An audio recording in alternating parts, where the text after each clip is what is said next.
Okay, good morning, everyone. Let's start the class. Today we have demonstration for method of section. So just a quick summary.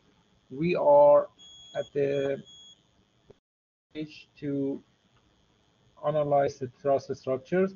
So simple two-dimensional pin joint truss structures. The purpose is given a pin joint truss structure, you want to find the reactions, you want to find the internal forces. This could be you are interested in a portion of the forces or all of them. And this one, for example, I mean, you might be only interested in internal forces in few members, or you might want to find the reaction, you might to find all the forces. There are three techniques available as we discussed. The first technique is to release the structure from its support and study this as a rigid body. Entire structure is released from the support. So this technique number one, that is useful to find the reactions. Technique number two, that is you make a free body diagram around one particular joint, and that is just a simple approach, but has limited capacity. The limitation is when you choose the free body diagram around the joint, you notice that all forces, external, internal, they are going to be concurrent, and as a result, the rotation equation won't be useful. So the natural conclusion from that is you only can handle two unknowns per node, per joint, because the system, the free body diagram, does not have capacity to rotate.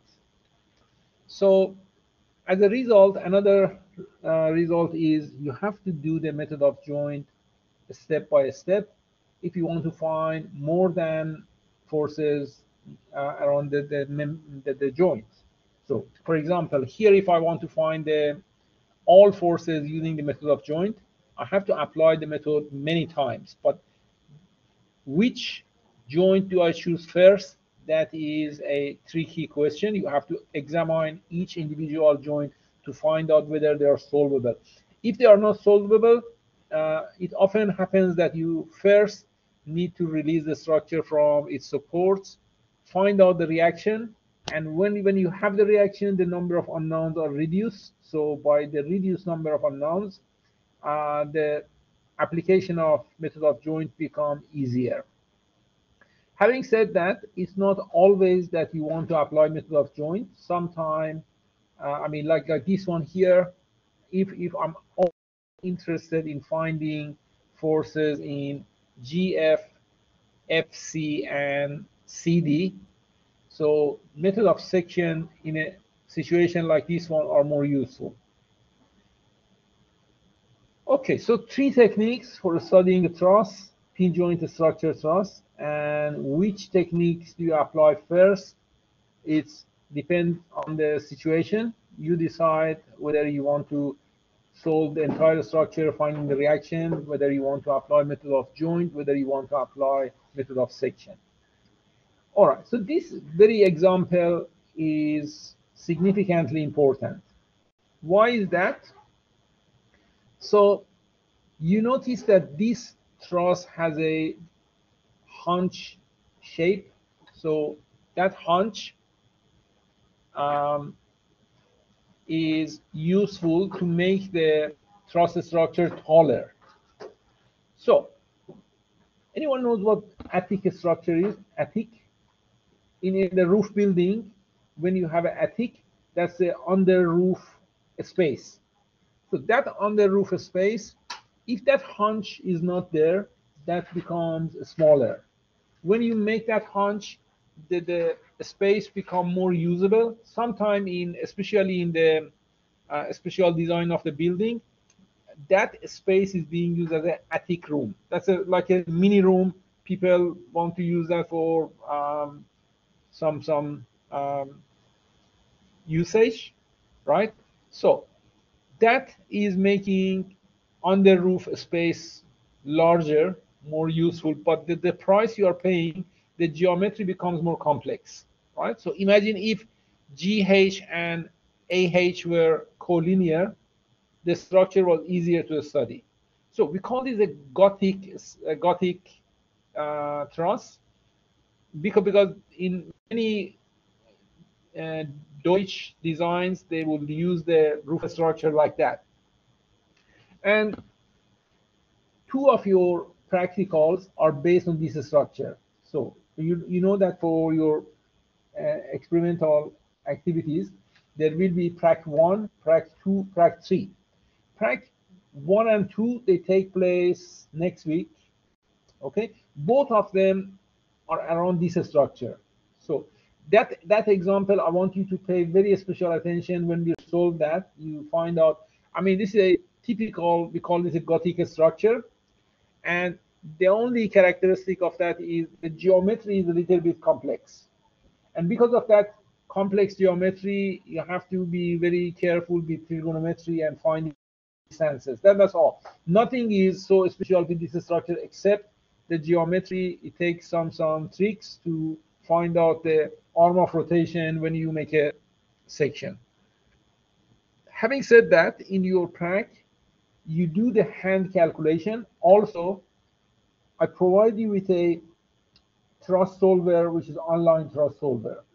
That is a free online solver, and what it does is you enter the coordinate of the joint, and online the geometry is constructed for you. You specify the forces, and that does all the calculation for you. So this is a very useful way you can check your hand calculation. So for Prac 1, Prac 2, you do the hand calculation, you solve the very same problem on the web to check your answer, and also you do the measurements, and you have three things to compare: hand calculation, web calculation, and measures value. You have to compare them.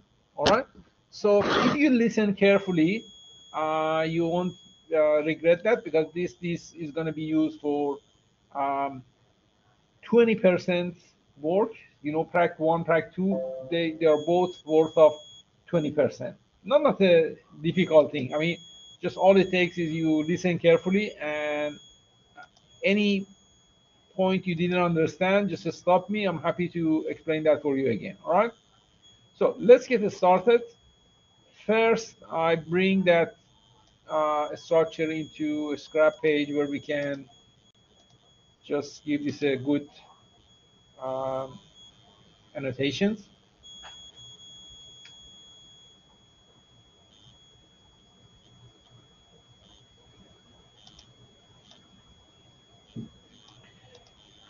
All right, so what do I do first is let me add letters to this one.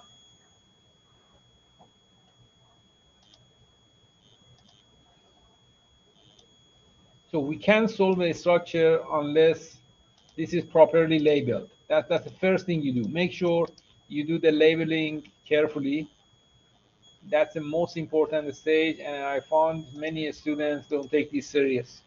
So here, left support, that is labeled as A,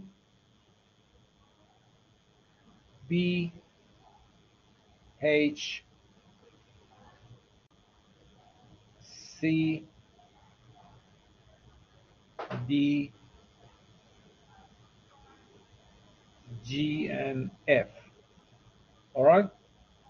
And finally, this one is E.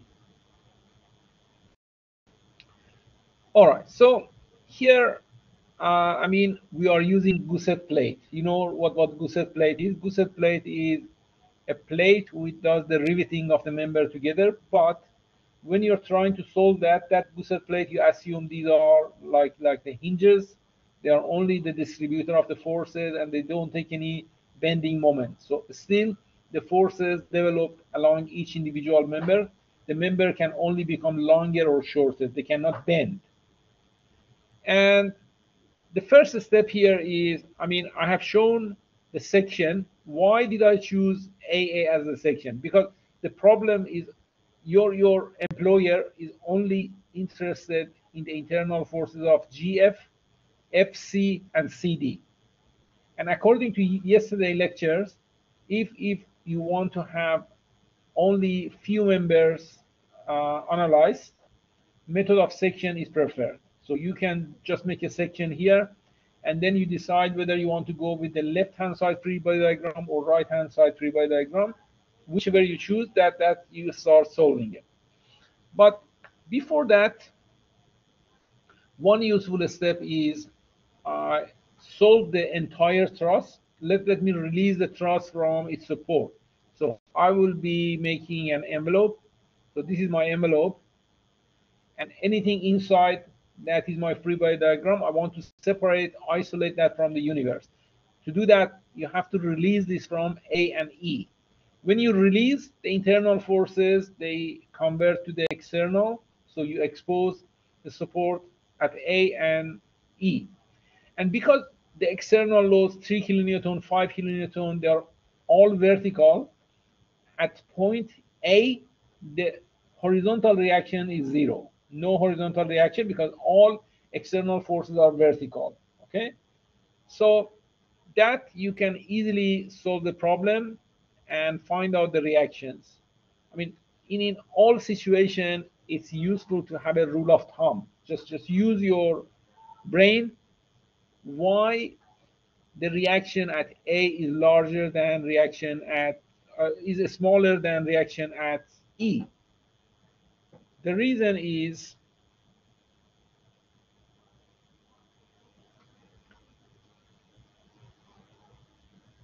well, you're applying the system geometry is symmetric, the loads are not symmetric. And all right, so here I already included the solution for the reaction. You know how to find the reactions. That is taking rotation with respect to the A, respect to the E. These are enough to give you the reactions. So let's start with applying method of section. If I apply method of section, let me see what do I get. I want to cut this through AA. So with that in mind, um,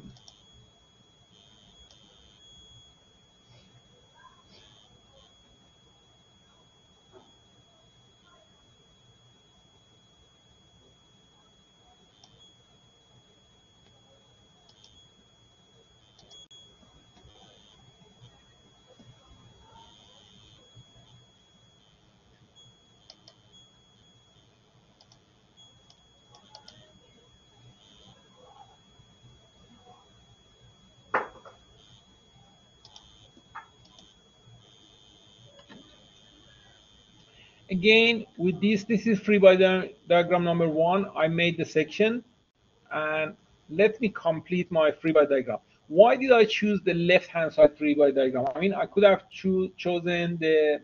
Why did I use the right-hand one rather than the left one? Right one is smaller, and maybe it's more straightforward. I mean, you get the same result if you choose the left-hand one, but you could try that. Beg pardon? Yeah, that is more. This is a more complex geometry to solve, but both of them should give you the same result. So let me add the letters. We can't start this without having the letters on it. So this is point E, that is point F, this is point D, and then the forces, I need someone to help me with the forces. The one force here, one force here, one force over there. Okay, so how should I label the forces? The first one, that is F. So Shah, what subscript should I use for this force here?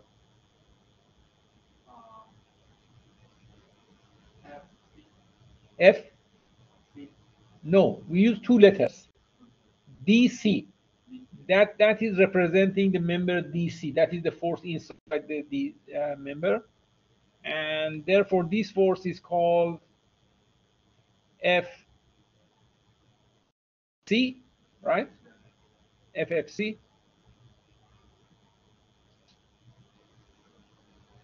And what about this force? We call that FFG.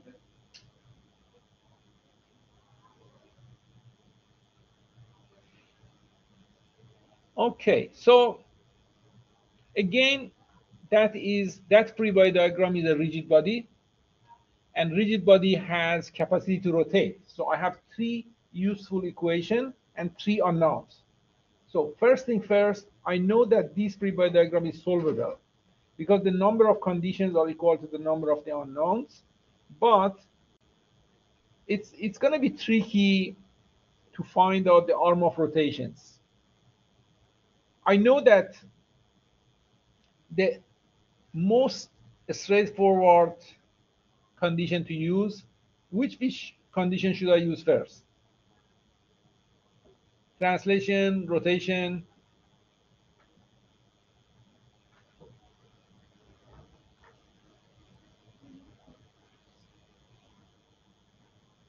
What is the smartest condition to use first?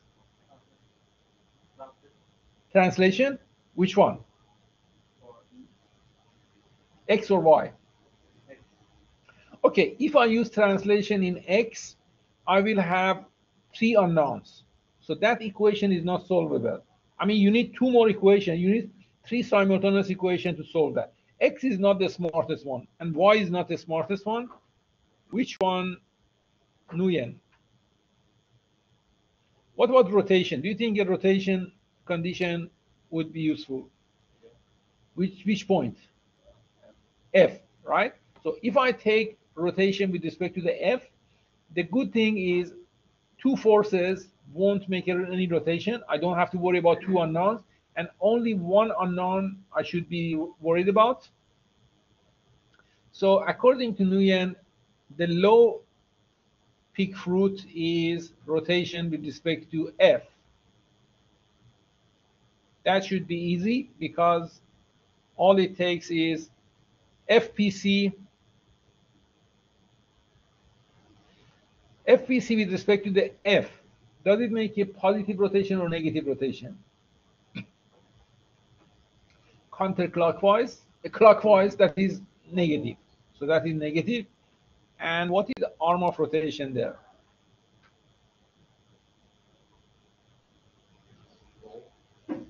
That is 4. Yes, that is 4 from the figure here. Well done. That's more by 4. And then also 3 kilonewton is passing through F, so I don't have to worry about the 3 kilonewtons.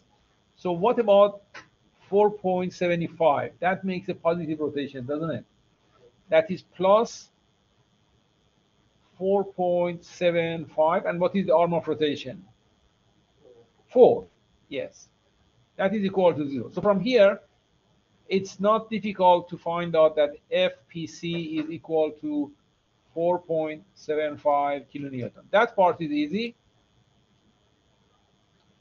But the next equation I use is,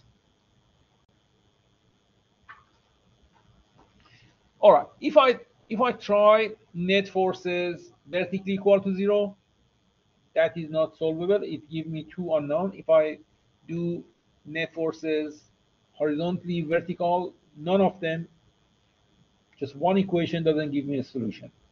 So maybe I can use another rotation. So which point should I use?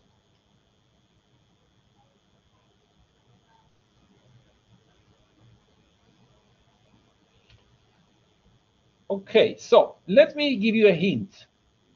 So this, if I extend the line of action of FC and I extend the line of action of CD, where do they collide? They collide outside the shape, right? Point C is here. If I take rotation with respect to the C, that would get rid of two unknown forces, and I only have to worry about FFG. But then The problem is, what is the problem? The problem is if I take point C as the rotation, this force, I need to find the shortest distance between this force and rotation C. That requires me to calculate the shortest distance is that one, isn't it? How do I find that?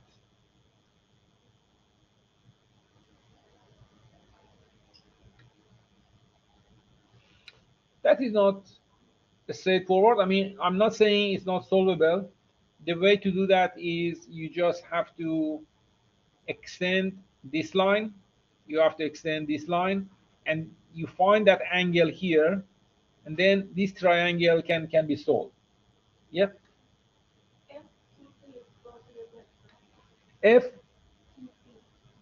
FPC, what about it? It's going to be tensile because we got it positive. The assumption was FPC is tensile, and when I solved this, I got positive.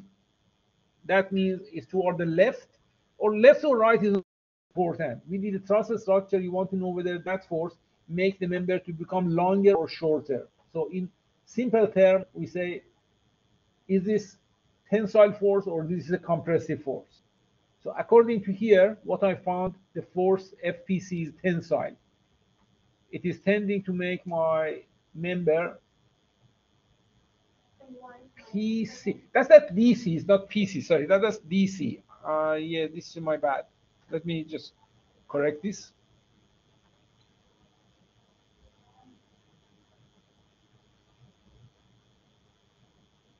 That is DC.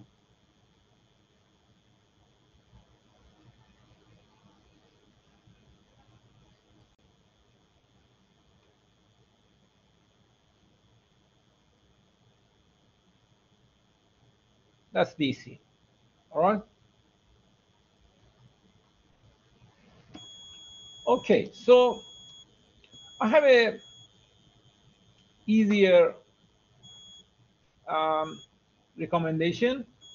I mean, still I can take center of rotation as point C, but instead of finding that shortest distance, I can resolve FFG into horizontal vertical component. Okay, so if I want to do that, let's see that little triangle here. There is a little triangle here. This triangle, this is 4, and what is that length? That length is 2 meters, right? So this is 4, 2, and whatever is there. So I'm going to have a small right triangle, and the sides over there, the dimensions are 4, 2.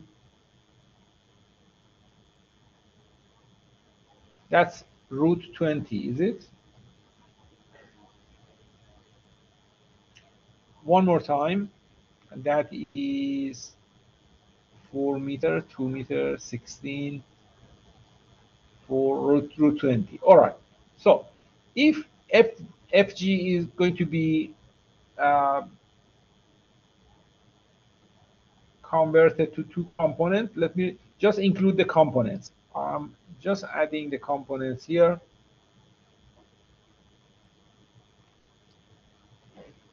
So I'm putting one force here and one force here, the component. So that is going to be FG multiplied by, if this is theta, that is multiplied by sine theta, which is 2 over root 10, multiplied by 2 divided by root 20. And what about this force? That is FFG multiplied by cos theta. And cos theta is 4 over root 20.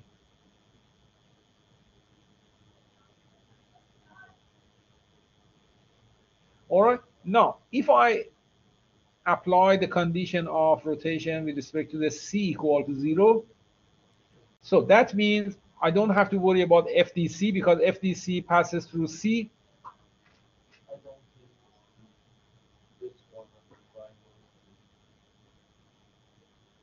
Um, which one?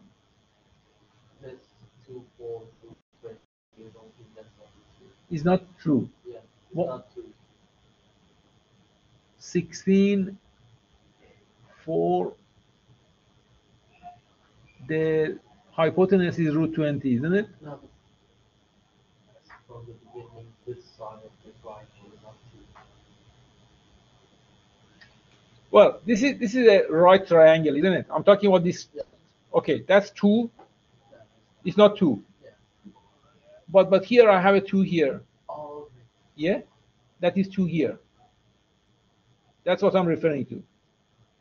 That's 2, and from here to there is 4, so that's root 20, right? Okay, so now let's take rotation with respect to the C. With respect to the C, that is point C. So if I extend that, this is point C here, right? These two forces don't make any rotation, and the first rotation is due to 3 kilonewton. That is, with respect to the C, that is a negative rotation. That's -3 times the distance between D and C, that is 4 meter. The next rotation is 4.75. That makes a positive rotation, plus 4.75. And the arm of rotation between E and C, that is 4 plus 4, that is 8. And then I have FFG, which makes a positive rotation, the vertical component, that is plus 2FFG divided by root 20. And the arm of rotation is 4. And finally, what about the horizontal component of FG? That also makes a positive rotation with respect to the C. So that is plus 4FFG divided by root 20 multiplied by arm of rotation from that horizontal line to C, that is 4. That is equal to 0. Okay? Root 20. Thank you. Root 20. Okay, so that is equal to 0. So from here, the equation only has one unknown, that is FFG. So let's solve this one. What do I get is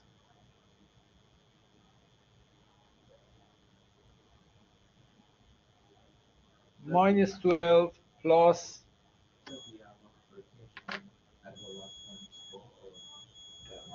the rotation of the last one, that is the horizontal of the FFG with respect to the C, that is positive. I mean the arm of rotation. Arm of rotation is 4 because if I, let me show you here, if I extend that force, this is the line of action, okay? So the distance between C and that is 4. This is 4. Yeah, it's 4. So that is -12 plus 4.75 multiplied by 8. That is 38.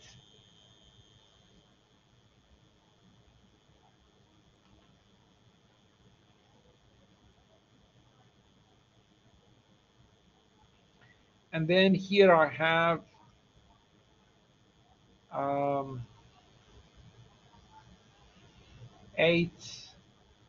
8 FFG divided by root 20. That is 1 plus, I'm just factorizing this one, 1 plus 2 equal to 0.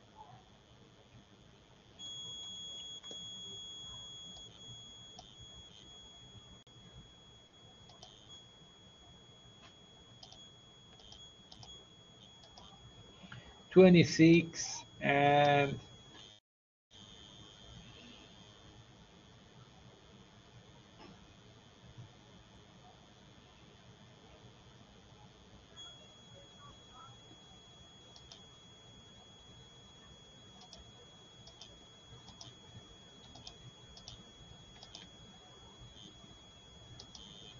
that is 5.37.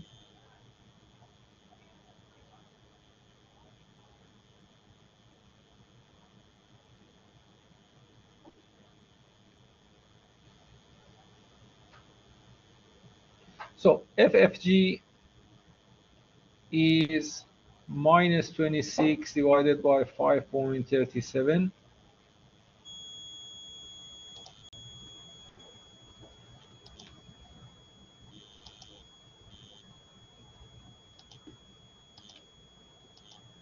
That is 4.84.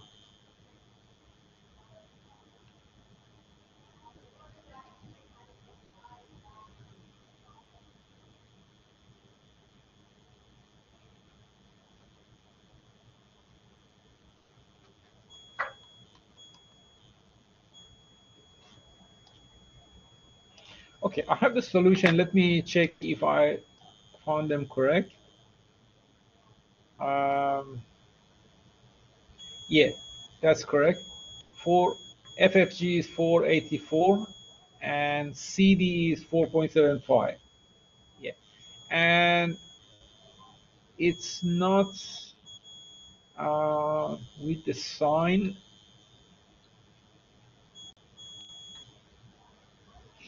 FG 484. Yeah, according to my calculation, FFG is negative.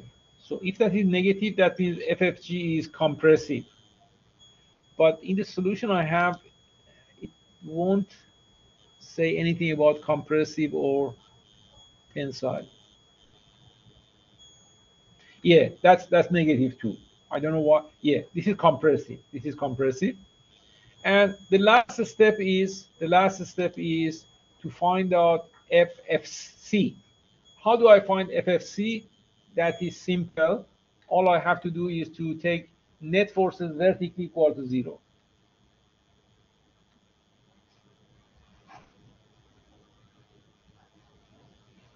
So if I take net forces vertically equal to 0, that is, um, so with this little triangle here, I have 4, that is 45 degree. So that is minus 3 plus 4.75 minus root 2 by 2 FFC, and what else?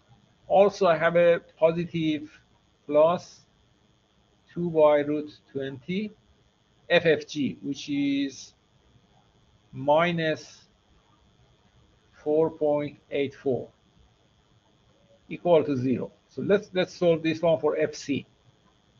That is 1.75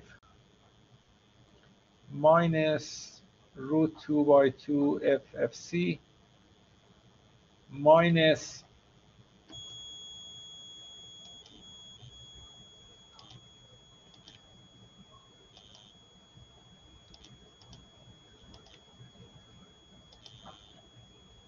minus 2.17.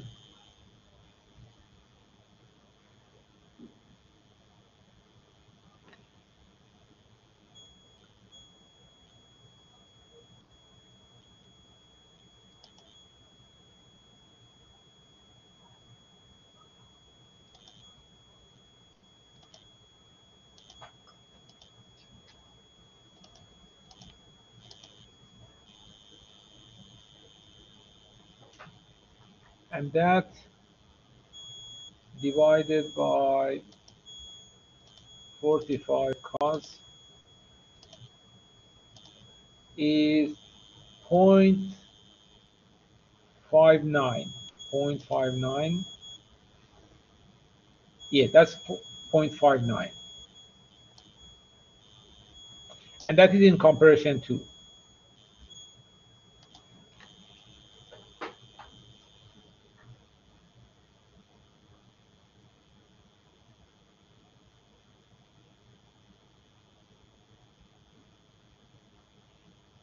So this is in compression. This one is in tension, and that one is in compression. So this was just one way of solving this problem. Let me explain this problem again. That truss structure, we are only interested in 3 internal forces. That means you don't have to find all individual internal forces. So typically in this kind of problem, when you are only seeking there's internal force, method of section is the preferred technique. And that structure has a complex geometry. It's not a, if we had the HG straight, the geometry was easier. The purpose of this one is to make more space under the roof structure. I'm sure in the German buildings or in the French building, you have seen the roofs are not straight; they have a hunch. The reason is that makes some room under the attic, so they can use that space as a separate room. The price you pay for that is, yeah, this geometry is a pain. You have to do lots of trigonometry, but who cares? At the end of the day, you do one calculation and you live there for life. And so this is an important structure. And next week, when we go to the computer lab, I have constructed a Gothic truss for you. And 2 of your projects are based on that structure. So what you do is you do a hand calculation for that. Also, there is a web solver. The web solver requires you to put the coordinate of each joint and the forces, and the web solver does all the force calculation for you. So you can compare your hand calculation by web calculation, making sure that you haven't made a mistake. And the very same structure, you do a measurement and you measure the forces. You measure how much force you apply before the structure uh, falls apart. And 3 point of comparison: hand calculation, web calculation, experimental. So that will be your experiment 1, experiment 2.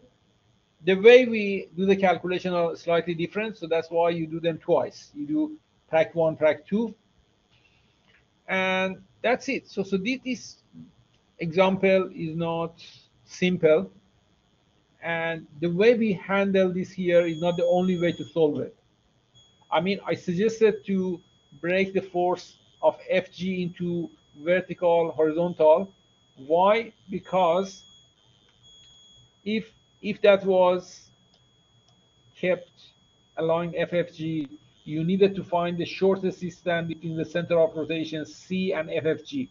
So that how you can solve this, it's not a big deal. Let me do that also for you. Okay, so I want to find that distance from shortest distance between C and FFG. So what I need is I need to extend that.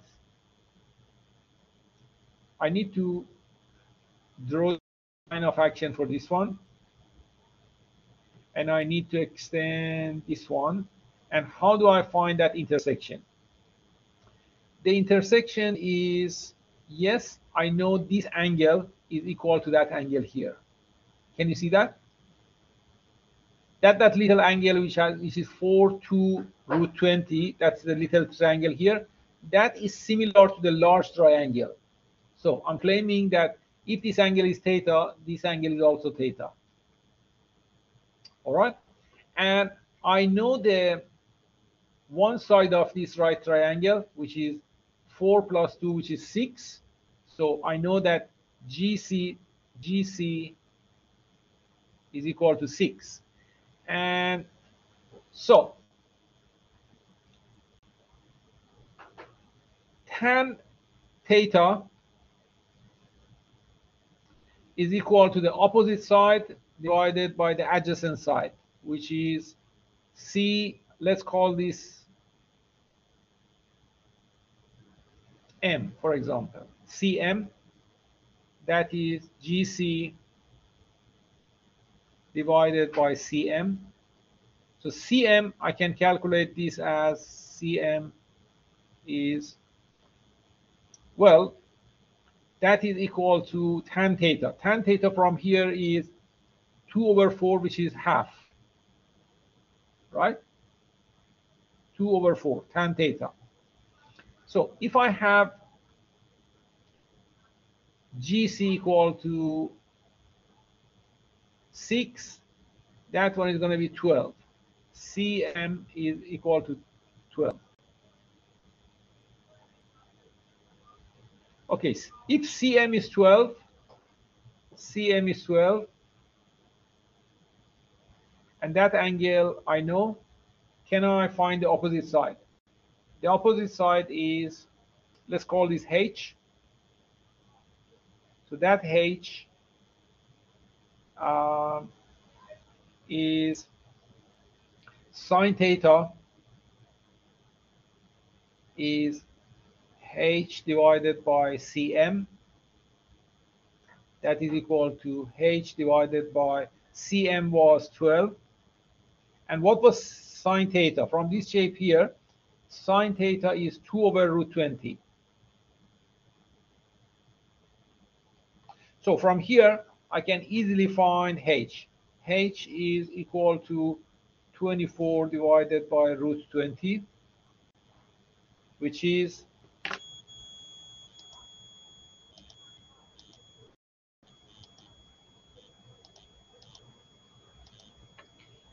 4.47 meter.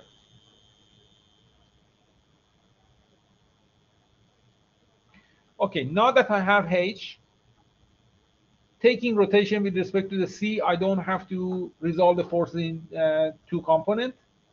So this force is passing through C, this force passing through C, and FFC, I don't have to break it into components. FFC multiplied by H. H is 4.47.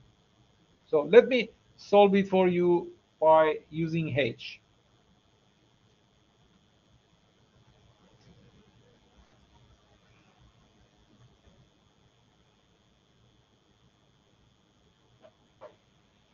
So again, I am applying the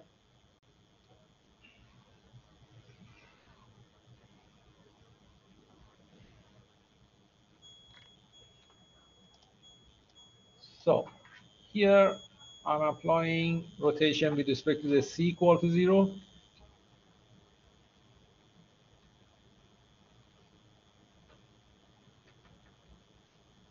So here, these two forces don't make any rotation.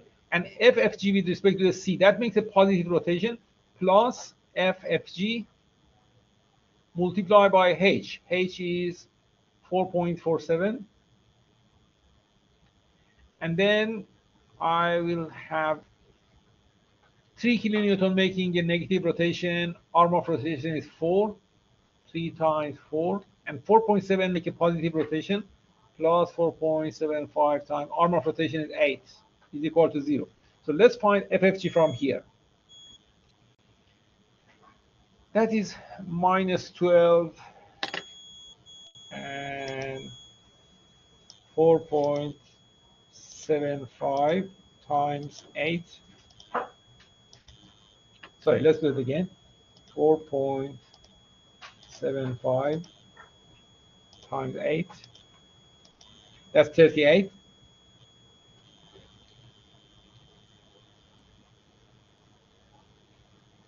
So 38 minus 12 divided by 4.47. Yeah, that's 5.8. The same result we found from the other technique. Yeah. So that is FFG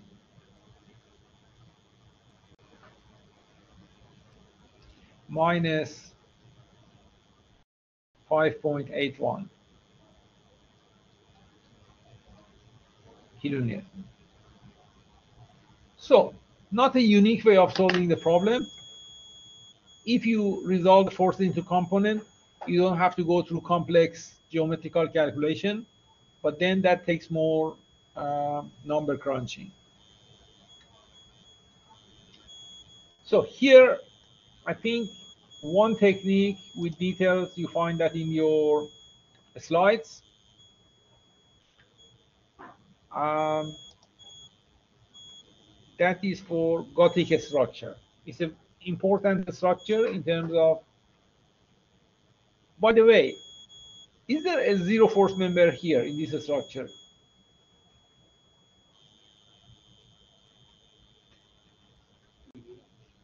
BH is zero force member, right?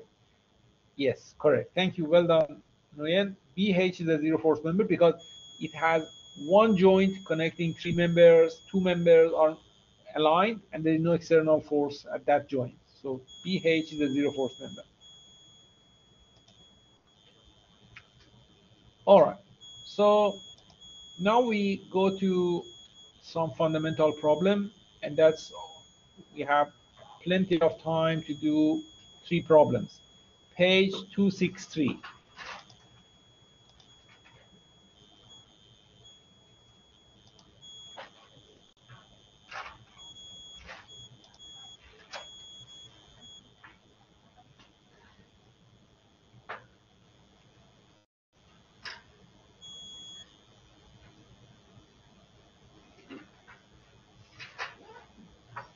Let me start with 5-8.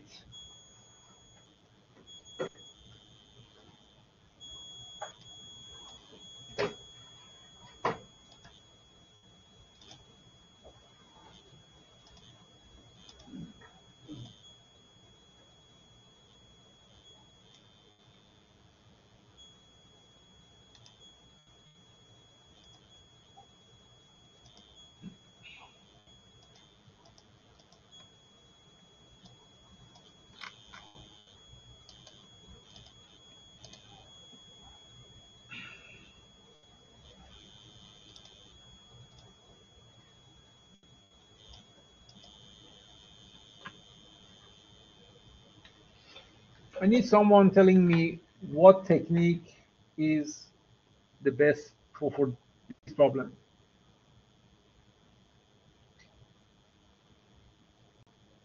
Do I need to find the reaction? Do I need to do method of or method of section? Just tell me. I have no idea. Moni. Okay. Make sure you watch the recorded, and that will be fine.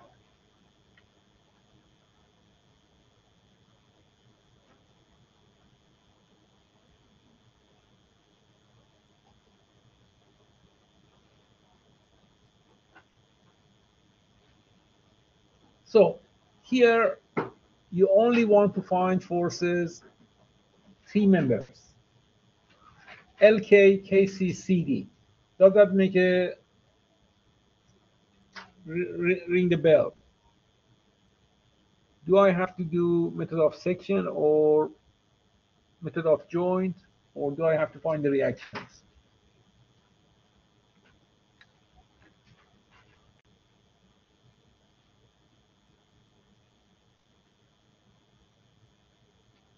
So this is LK, and that is KC, and that is CD. So tell me,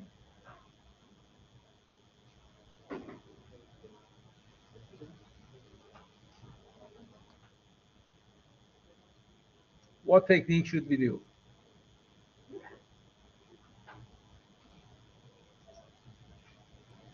So yesterday I introduced method of section, and method of section is when you are only interested in few forces. So if I make a section like so, look at my section. So this is all I need to solve. But that I need to also separate this from the joint A. So let me draw my envelope like so. So my envelope would be like this one. Anyone can see that? Is that large enough at the end of room? You can see it, or you want me to make it larger? Yeah, let me make it larger.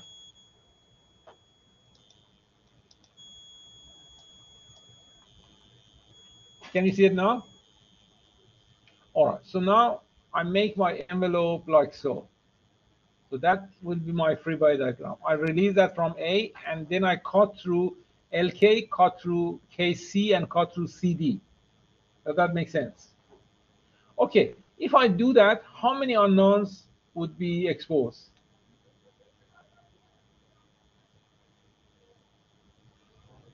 5. So 5 is not solvable. What do I do before this? I need to find the reaction at A, don't I? All right. So find the reaction at A, but because we are lazy, I just want to find A. I don't want to find G. G is useless for me. If I want to only find A, can you help me? What is the best equation to apply? So here, these are forces. Well, AX is 0. Who can tell me why AX is 0? This is AX. This is AY. Why AX is 0? All forces are vertical, right? So AX should be 0.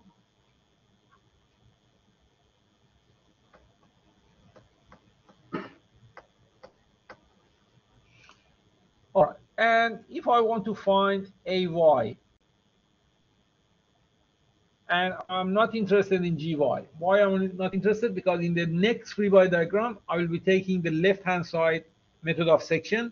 So what equation is good to give me AY? What condition?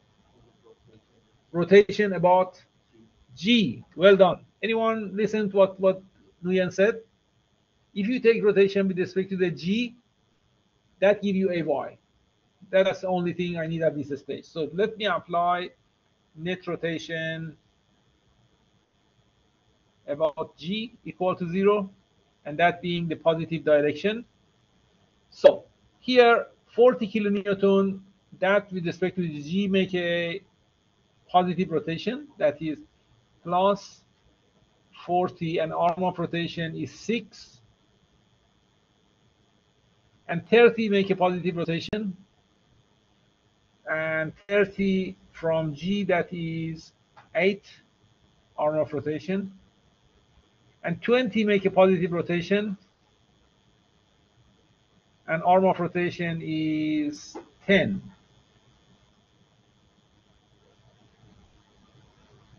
And finally, AY make a negative rotation, and the arm of rotation is 12. That is equal to 0, right?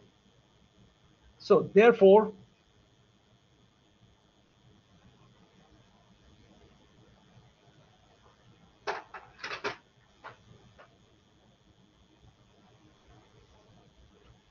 that is 24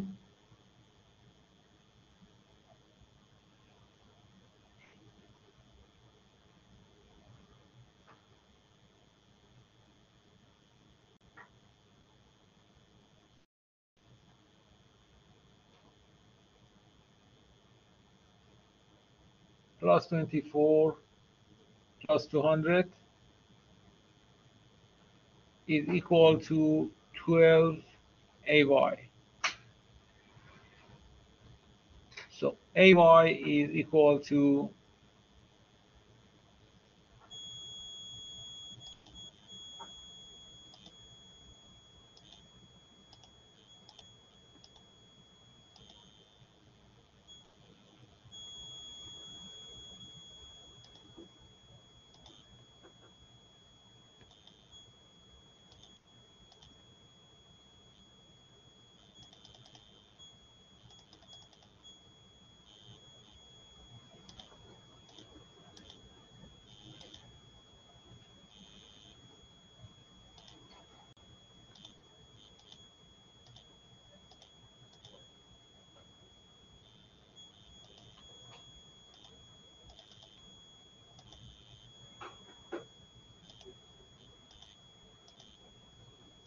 AY is 56.67.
All right, now I have the AY calculated.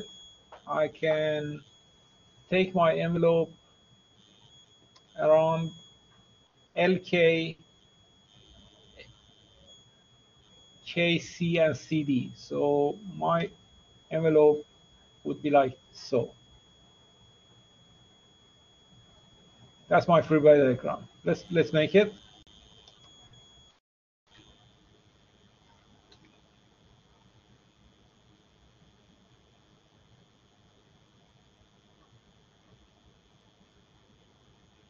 So starting with LK,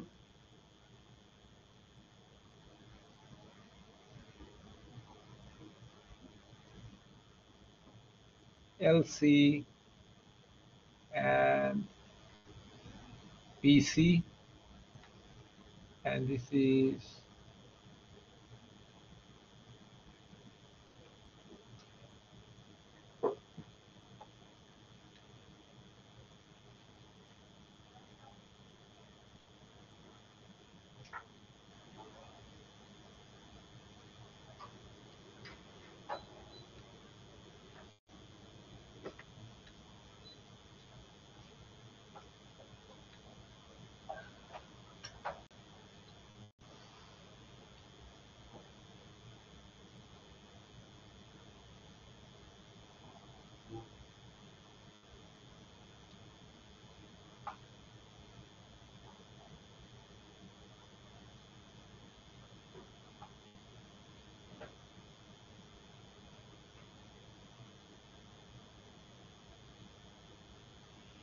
and that is point A, this is point L, this is point B. So remember, in every free body diagram, labeling is an essential step. If you don't label, the chances are you can't solve the problem. Okay, this one, what should I call that? This is FLK, right? And this one is called FLC, and this one is called FBC, right? What did I miss here? What is missing in my free body diagram? So I haven't included the external force at B, right? So the external force at B is missing. I should have included that one in my free body diagram, right? Anyone can see? So let me bring that one here. That's 20 kilonewton here. So that is now ready for solution. All right, how many unknowns, how many equations, how many conditions?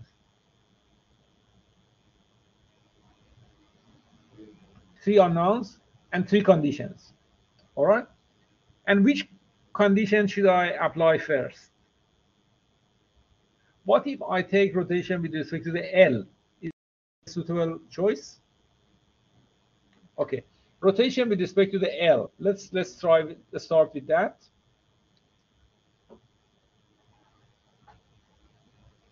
So that would vanish FLK, FLC. Then also 20 kilonewton passes through L. That would vanish. And then I have FBC with respect to the L. That makes a positive rotation. That is plus FBC. And the arm of rotation is what? That is 3 meters. And then I have also this reaction making a positive, negative rotation. FBC. FBC makes a positive, but FAY makes a negative one, minus 56.67, and the distance, shortest distance, is 2 meters.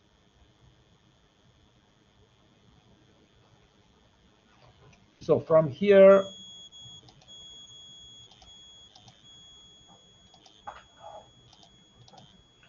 that's 37.78.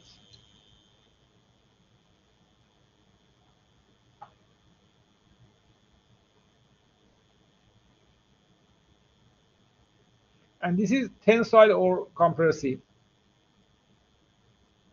It is tensile or compressive? Tensile. We assume the force to be tensile, and the answer is positive, so that's tensile.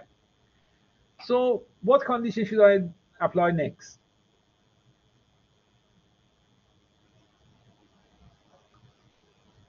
Can I take rotation with respect to intersection of this one and this one? What is the intersection of these two? So these two, the intersection is point C, right? So point C is here. If I take net rotation with respect to the C,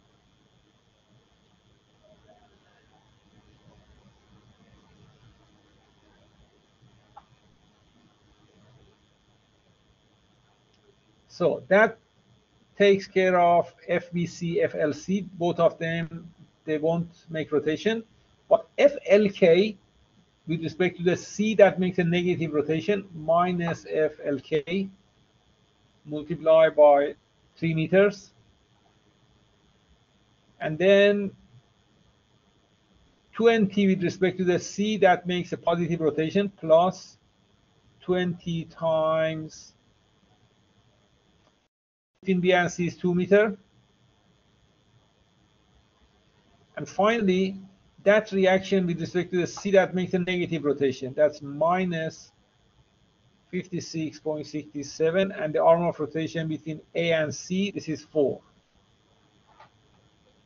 So let's solve this one and find FLK. Minus 3 FLK plus 4T minus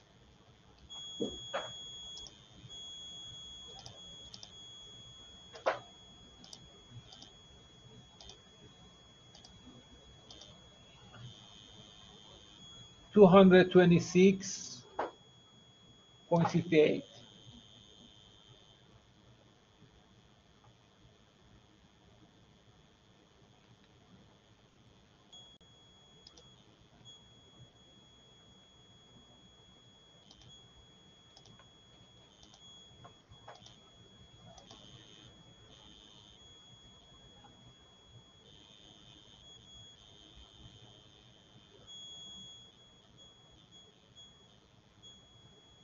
I take it to the other side and divide it by minus 3. So that is minus 62.23.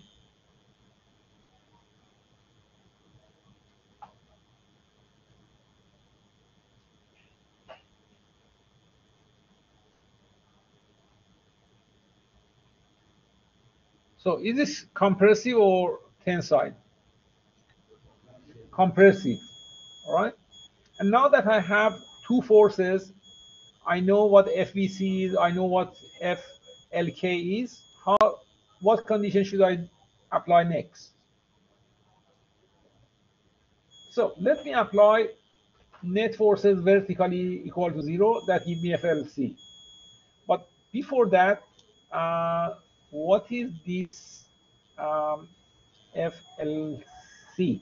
What is this angle? I need to know that angle over here. This angle, that is 2, 3, and that is going to be 5, right? So the triangle would be like that. 2, 3, 5. No? 4, 9, 13. That's root 13. Sorry. Thank you. Root 13. Correct? All right. So then FLC cos theta,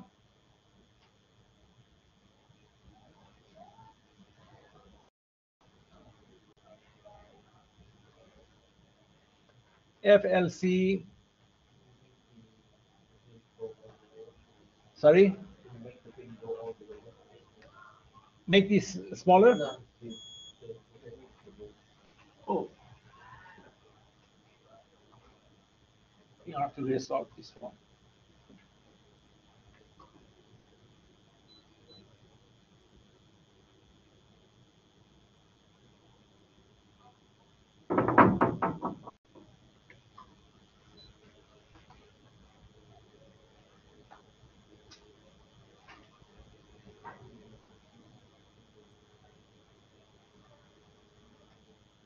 Okay, thank you. So now with this free body diagram, minus FLC cos theta, which is multiplied by 3 divided by root 13.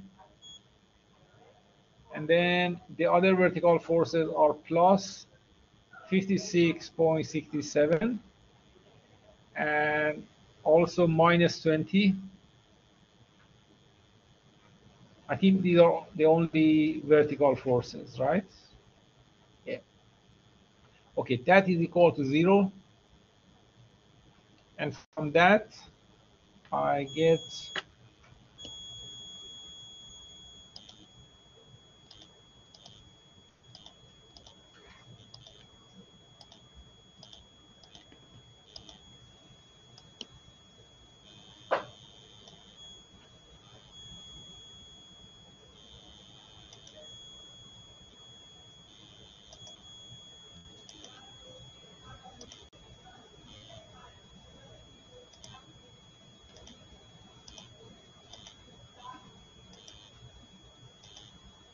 so that is 44.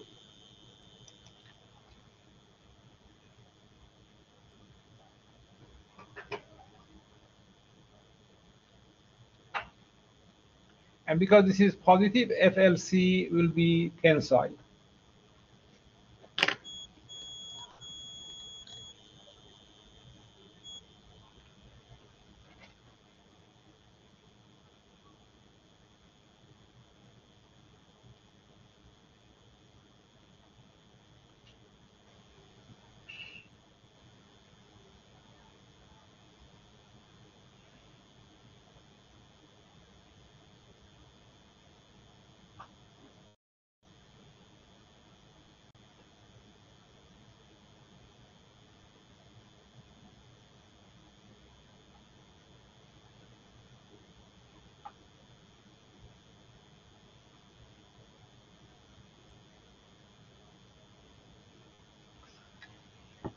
With this structure, if you want to simplify, do you find any zero force member here?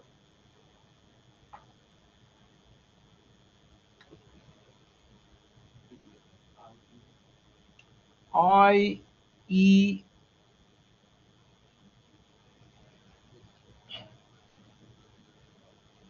IE. No, IE is not zero force member. What about FG? FH, FH. FH is a zero force member. And then what about JD? At point J, there are 3 members, no external force at J. So JD is also a zero force member.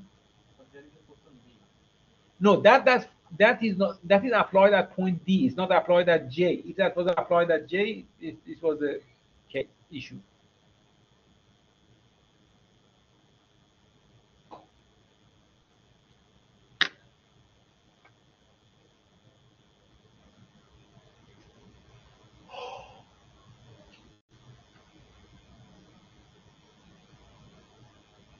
So the question is about KC and CD. BC, LK, LC. These are the forces we want to find.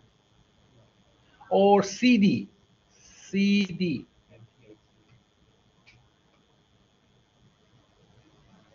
And KC. LK. Yes, LK we have the force, and LC.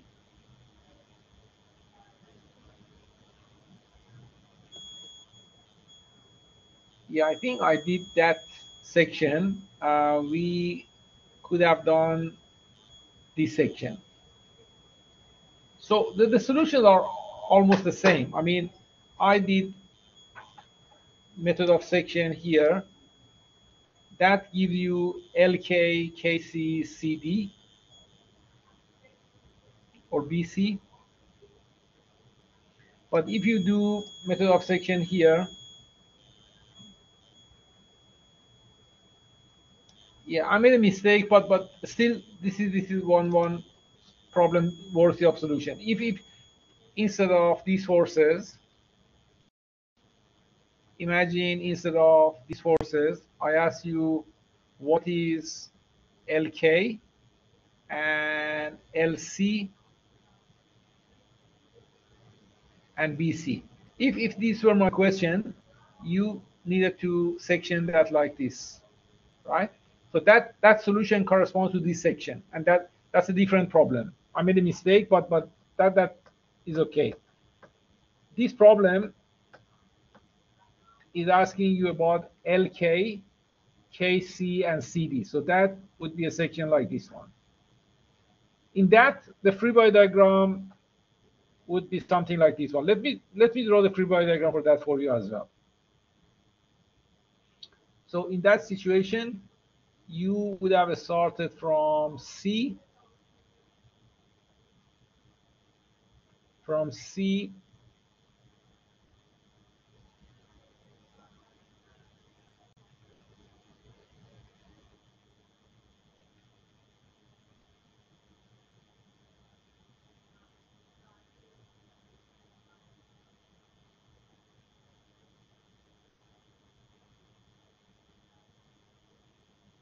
So in that situation, your free body diagram was like this one.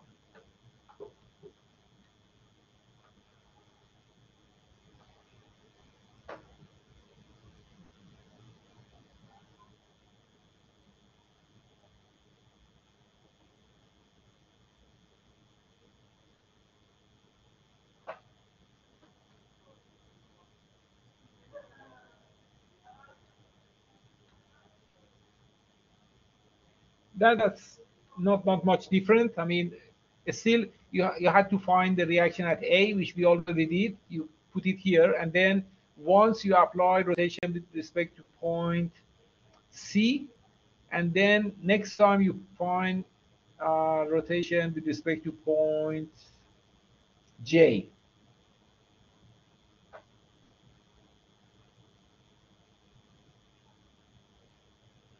With respect to point K, that would banish these two forces. Point K, these two forces go, and you find that one.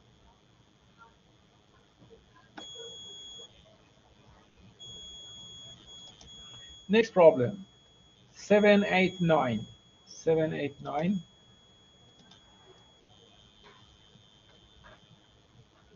7, we did it yesterday.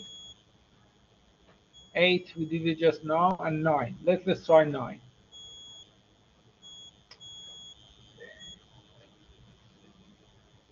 KJ, KD, and CD.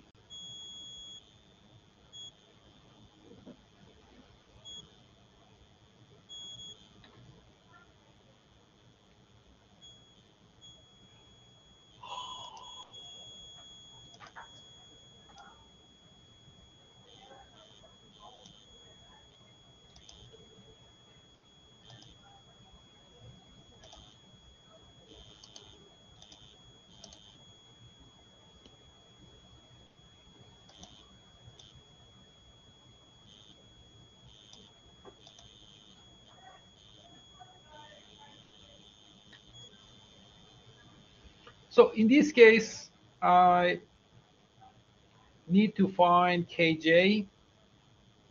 Also, I need to find Kd and Cd.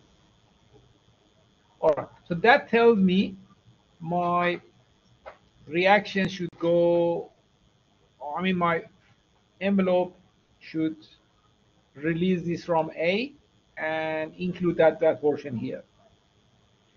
All right, are these forces the same as before? If they are the same as before, I think the reaction at A would be the same.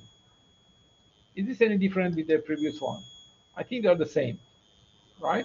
So that means the reaction at A would be 56, 67.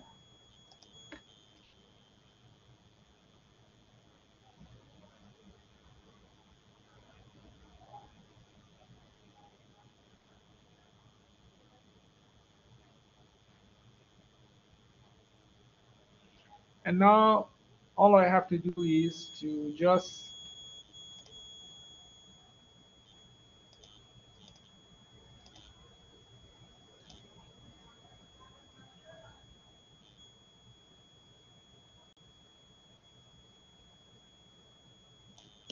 so this is my free body diagram.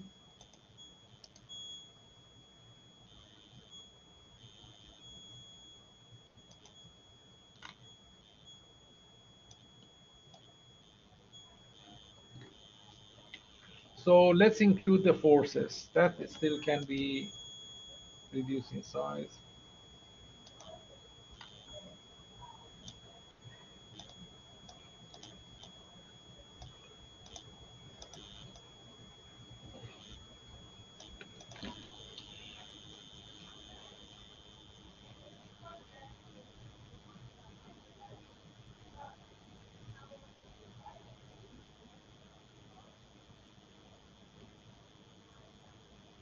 So like I said, labeling is a very important step.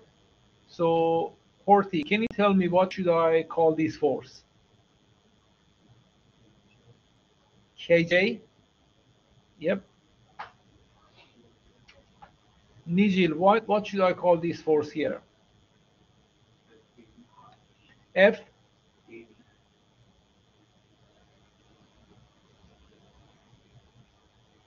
KD. And what about this force? CD. All right. How many unknowns, how many equations? Three unknowns, three equations. So that is solvable. And what condition is best to start with? Rotation with respect to K. So let's take rotation with respect to the K.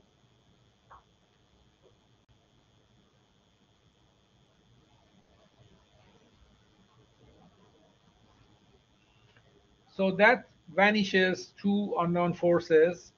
And FCD with respect to the K, that makes a positive rotation. That is plus FCD, and arm of rotation is 3 meters. And then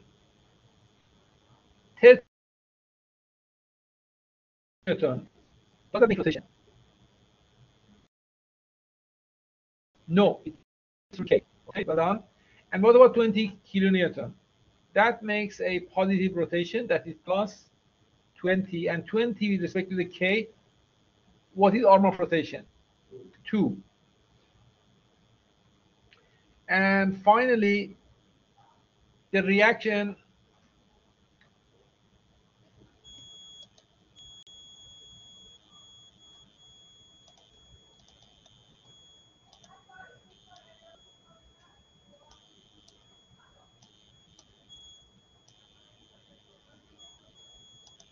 okay, the reaction with respect to point K, that makes a negative rotation,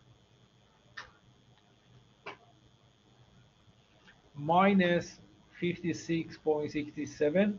And between A and K, the shortest distance is 2 plus 2, which is 4. So that is plus 40 minus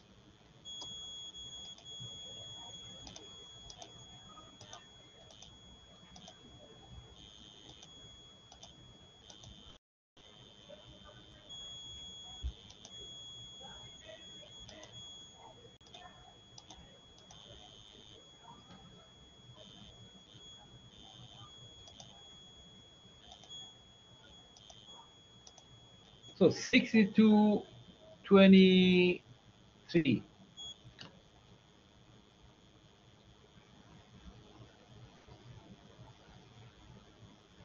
That is FCD. And is this under tension or compression? Tension, tension, right? And what condition do we apply next? Respect to D, well done. With respect to the D, that would vanish two unknown forces. So net rotation with respect to the D is equal to 0. That makes Fkj with respect to the D, that makes a negative rotation, minus Fkj times 3,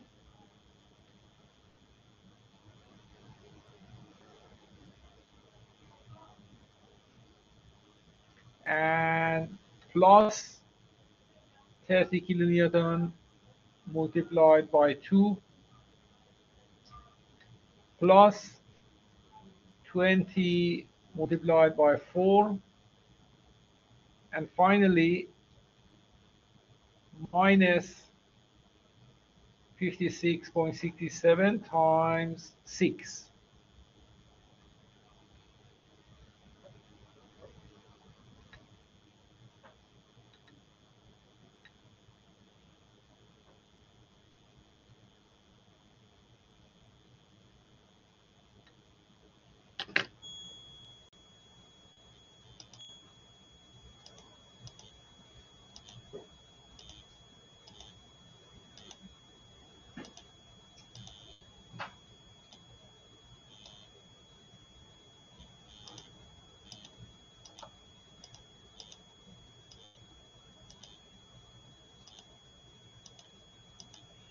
So that's 66.67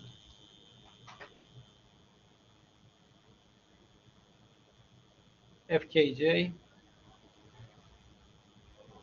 and that is also intention, right? You found it was positive, that's intention. And finally, how do I find Fkd?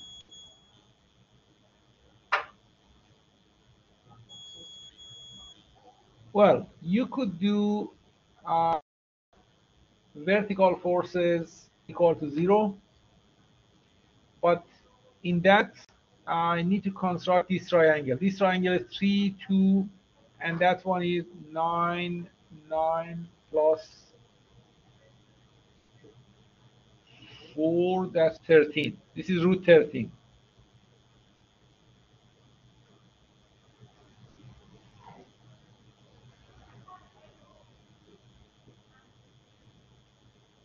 All right, so net forces vertically equal to 0. That is plus 56.67 minus 20 minus 30 and minus FKD multiplied by cos of theta.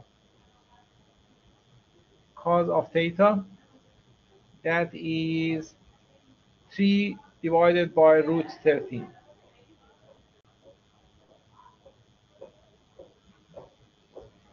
So here I have 6.67 is equal to F times 3 root 13, FKD.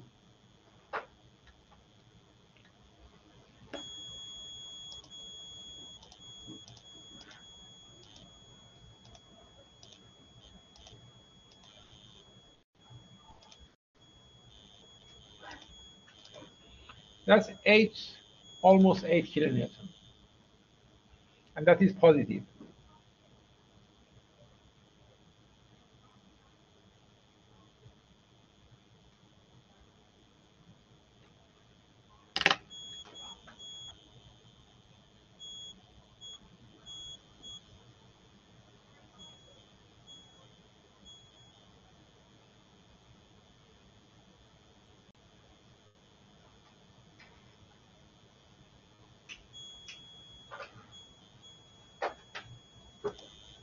So,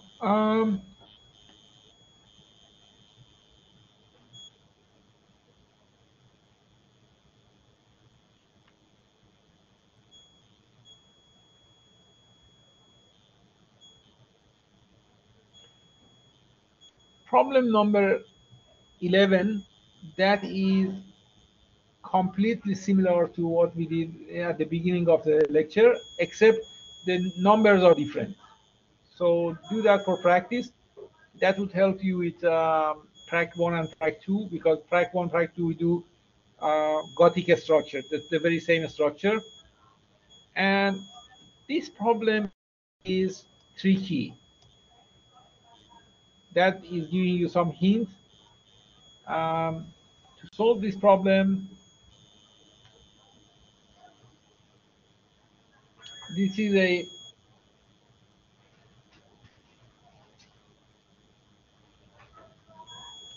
structure used in the power transmission. In power transmission with the cable, we use that kind of a structure. But how do you find forces in DC, HI, GI? Because the problem is, you see, with either of these sections, um, if I go through SS, how many unknowns do I get? With SS, how many unknowns do I get?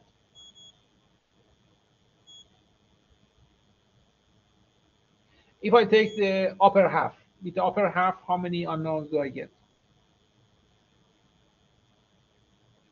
4, right? 1, 2, 3, 4. Only have 3 equations, so that is not solvable.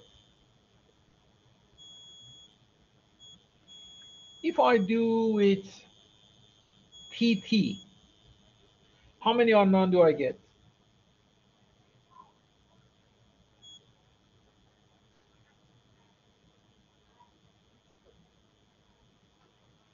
Again, I get 4 unknowns.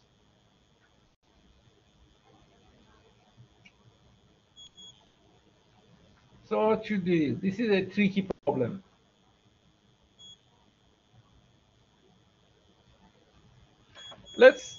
I mean, we have half an hour. Don't worry. We do this before closing the class. So I make a new page, and we have half an hour to solve this problem.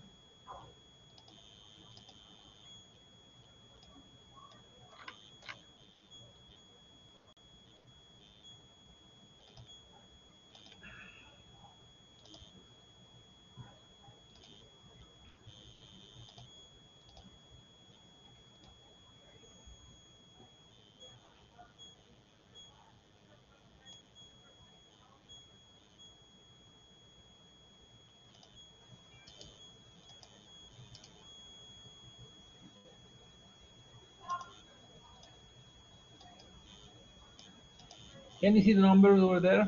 No? Too small? Let's make it a bit larger.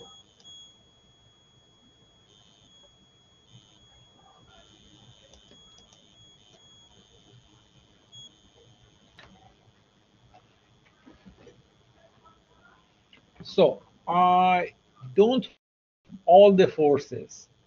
I want DC. So I'm after DC. Also HI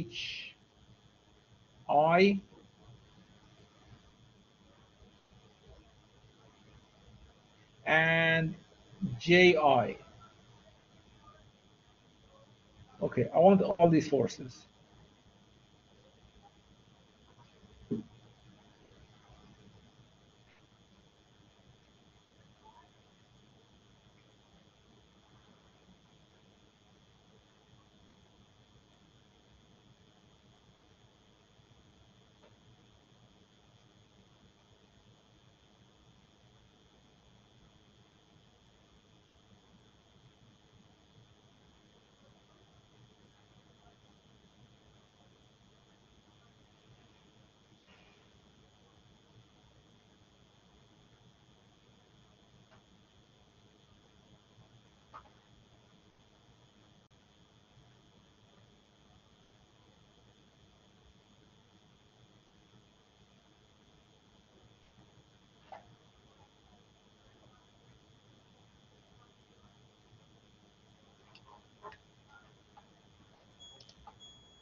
Okay, the trick here is anyone can tell me what condition should I apply here. I give them 3 bonus mark for the mid-semester exam. So this one has 4 unknowns, right? 4 unknowns and 3 equations. But can I solve, at least get some information out of that? I applied method of section SS. So this is the SS section.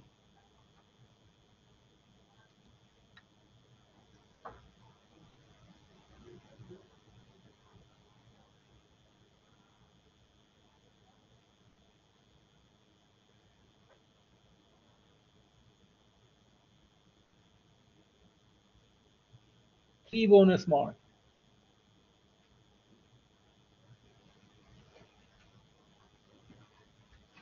I give you another hint. That's a rotation condition. Which points rotation make this free body diagram solvable? D, D or what? E? E is not the answer. So any other suggestion? Nguyen, what point did he say? D. That's correct. Nguyen, you're lucky. 3 bonus mark, remind me. You know what? Because 3 forces are colliding at point D. So this force, that force, this force, they're colliding at D, so they won't come into the equation. Even though there are 4 unknowns here, if I take, let me label the forces. That force, okay, now you have to help me with this, Nguyen. What should I call this force? F, H, I. And this one is F, H, G.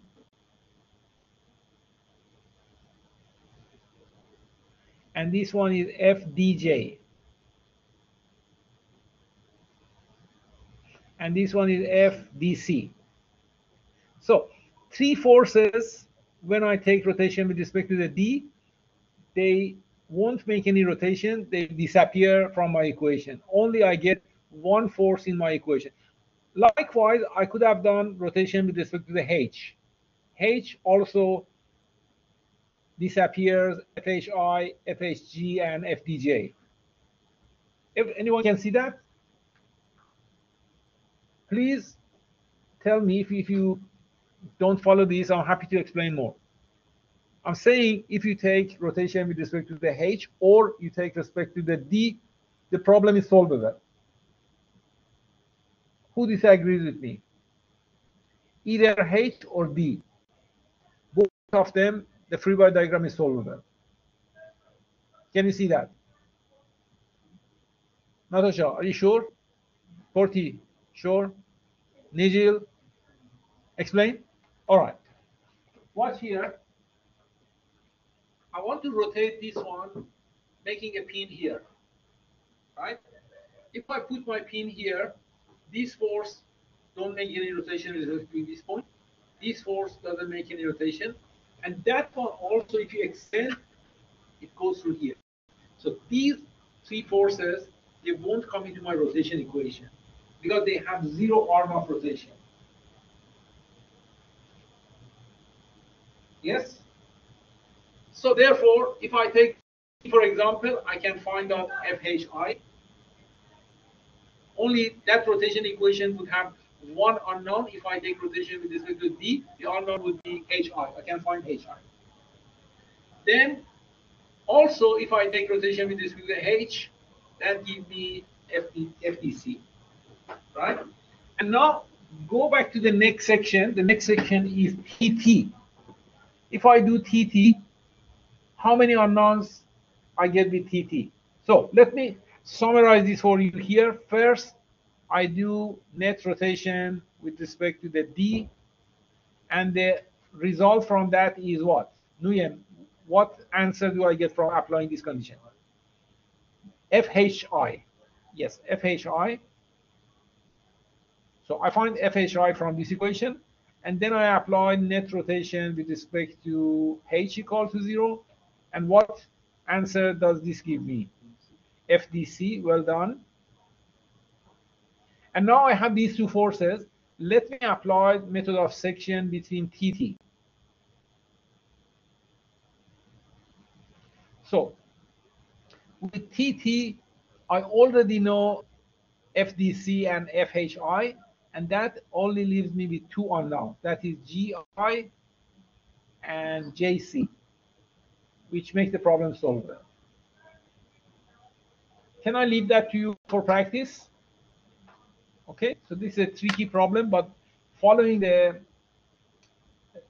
hint which is provided, the problem is solvable. All right, great. I think now we are just, let me do the attendance, and then you'll be free to go or asking any questions.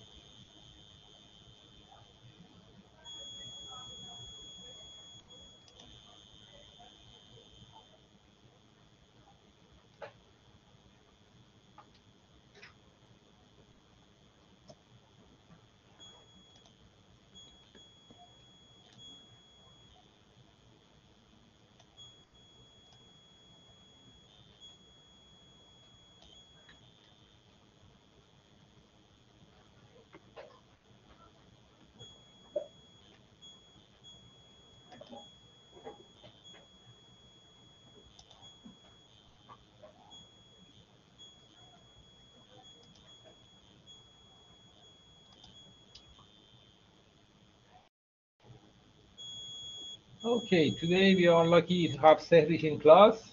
Sehrich, we want to see you more in the classes. I know you watch the things, but if you come to classes, perhaps you would benefit more. Natasha is also here. Nguyen is here. Chaisal. Hello, Chaisal. Nice to have you here. Daniel is away. Abdullah, glad to see you. Jonathan is gone. Ahmed and Nigel is there. Barnaby away.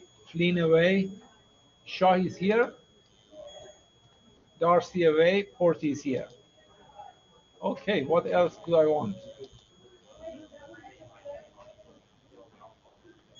So for some reason, some of the names don't show at the first attempt. Let me try second or third. Yeah, now Aiden is coming to the list again. He's away.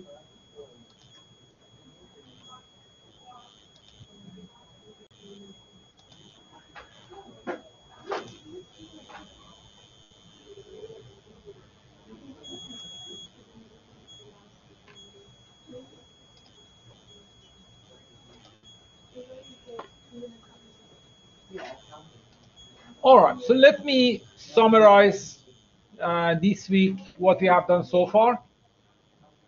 We keep working on the truss structures. Truss structures are important, and we introduce three techniques to solve the truss. First, if you want to find the reactions, you know what to do. You separate them from the reactions, and the entire structure generally should give you three unknown three equations. If you want to apply method of joint at one single joint, that is doable, but you have to make sure that joint is solvable. If that is not solvable, you have to go to another joint. In some cases, even none of the joints are solvable. You have to do the reactions first before you can do the joints.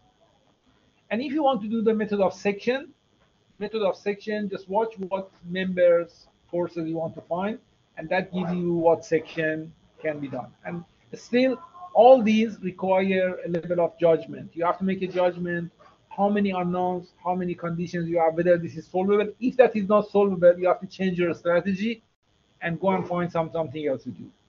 All right. So that is for today. If you have any question, I'm happy to take your questions. No question. I look forward to see you tomorrow. Tomorrow, 10:30 to 12:30.